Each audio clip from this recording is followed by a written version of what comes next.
at walang kahirap-hirap. Ang unang gagawin ay kumuha ng maliit na palanggana or plastic dahil dito natin ilalagay ang buto ng monggo na ating pinapatubo. Pagkatapos ay lagyan mo ito ng tubig at ibabad ng 4 na oras para mamaga ang buto. At ang purpose sa tray na malapad ay dito natin ilalagay ang mga buto na binabad natin ng 4 na oras. Simple lang ang gagawin, ilatag lang ng maayos ang mga buto ng monggo at ikalat para hindi magkakapatong sa pagtubo nito. Pagkatapos ay lagyan ng tubig sa ilalim para ang mga buto ay makaka-absorb ng tubig at mabilis ang pagsibol. At pagkatapos ay takpan mo ng tela para mag-moisture ang buto at mabilis ang pagtubo. Makalipas ang isang araw, ang mga buto ng monggo ay tumubo na rin at may mga umusling ugat at talbos na ito. Napakabilis lang talaga tumubo. Ngayon ay kailangan mo lang dagdagan ng tubig sa ilalim para hindi matuyo ang ugat ng monggo.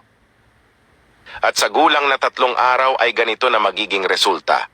Kung mapapansin nyo, ay nasa haba na mahigit kumulang ng 2 pulgada na ang umusling talbos. Ganon din ang proseso, araw-araw ka lang magdagdag ng tubig sa ilalim at takpan ulit para sa mas mahusay nitong paglago. At kapag umabot na ito sa gulang na 4 na araw, ay sapat na upang kunin na at gawing masarap na luto sa ating hapagkainan tulad ng lumpiang toge or kung ano pa ang masasarap na pagluto dito. Tingnan mo naman kung gaano kalinis ang toge at napaka-healthy pa ng pagkakaroon ng talbos na mahaba. Napakaganda nito lalo na kung mahilig ka rin magluto tulad ng lumpiang toge or gawing paninda para pagkakitaan. Ang idea na ito ay galing pa sa ibang bansa na kung saan may makukuhanan tayo ng idea kung paano magpatubo ng toge ng mas madali at mahusay. Maari mo itong gayahin sa inyong bahay kung hindi ka busy sa inyo. Pwede mong sundan ang mga step na proseso para mas mahusay ang pagtubo ng toge. Isa rin ito sa magandang pagkakitaan sapagkat marami kang magagawa sa toge.